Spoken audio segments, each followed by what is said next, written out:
नमस्कार दोस्तों, मैं अवनीश कुमार। आप देख रहे हैं भारत की बात 24। दोस्तों, उत्तर प्रदेश सरकार को सुप्रीम कोर्ट से कड़ी फटकार लगी है। फटकार इस मामले में लगी है, सुप्रीम कोर्ट ने उत्तर प्रदेश सरकार पर गंभीर आरोप लगाए हैं और उन्होंने कहा कि उत्तर प्रदेश की पुलिस जो भी सिविल मामले हैं उनको आपराधिक मामलों में परिवर्तन कर रही है। यह बेहद चिंताजनक है। ये सुप्रीम कोर्ट ने उत्तर प्रदेश पुलिस को लेकर कहा है और उन्होंने पुलिस को साथ ही साथ चेतावनी दी है, अगर आगे से ऐसा हुआ तो उत्तर प्रदेश पुलिस पर कड़ी कार्रवाई की जाएगी। दोस्तों, वैसे तो उत्तर प्रदेश का काम आज पूरे भारत देश में सराहनीय बताया जा रहा है। दोस्तों, जैसे ही उत्तर प्रदेश पुलिस को सुप्रीम कोर्ट से कड़ी फटकार लगी है, उसके बाद विपक्ष एक्टिव हो गया है और विपक्ष ने योगी सरकार पर गंभीर आरोप लगाए हैं और बोला है कि योगी सरकार संविधान के हिसाब से काम नहीं कर रही है और अपनी मनमानी कर रही है। दोस्तों, इस सिलसिले में उत्तर प्रदेश के पूर्व मुख्यमंत्री अखिलेश यादव ने योगी आदित्यनाथ पर गंभीर आरोप लगाए। आइए सुनते हैं उन्होंने क्या बोला। मुख्यमंत्री जी कुछ जानते नहीं है।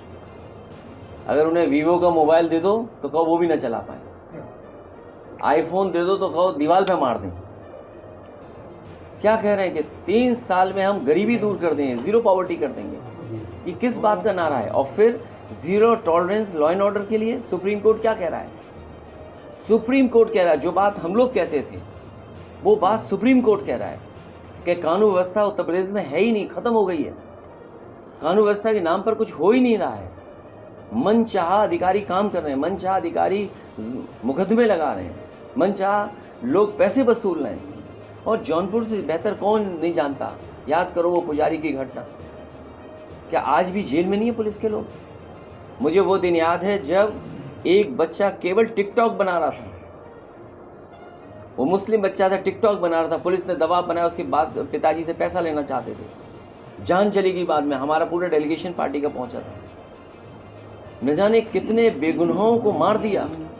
और यही जौनपुर है जहां पर अपनी नाकामी छुपाने के लिए बैंक डकैती के फेक इनकाउंटर इसी जिले में हुआ था। और कैसी सरकार है, सोचिए आप।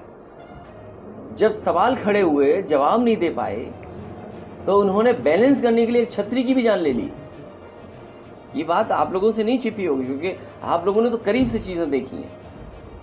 तो हर चीज़ की जब नाकामी हो गई, ये जो वक्फ बिल लाए हैं नाकामी का पर्दा है। अपनी तमाम जो उनके नाकामी हैं योजनाओं की, जो कुछ नहीं जनता को कर पाए, इसलिए इस तरह के कानून ला रहे हैं। समाजवादी पार्टी ने लोकसभा में भी स्वीकार नहीं किया था। आने वाले समय में भारतीय जनता पार्टी जाने वाली है। भारतीय जनता पार्टी पीडीए की ताकत को, पीडीए की एकजुटता का सामना नहीं कर सकती भारतीय जनता पार्टी। और इसीलिए क्या कह रही थी मुख्यमंत्री जी, 80 और 90, ये मैंने नहीं कहा। अगर पूर्व में किसी ने कहा हो, मेरे मुंह से आपने कभी नहीं सुना होगा 80 और 90। मैं उन्हीं मुख्यमंत्री जो 80-90 कह रहे हैं, मैं उनसे जानना चाहता हूँ कि हम 80 में आते हैं कि 20 में आते हैं, 80 में है कि 20 में है। अगर वो ये नहीं बता पा रहे हैं तो वो समझ लें ये लड़ाई 90-10 की है।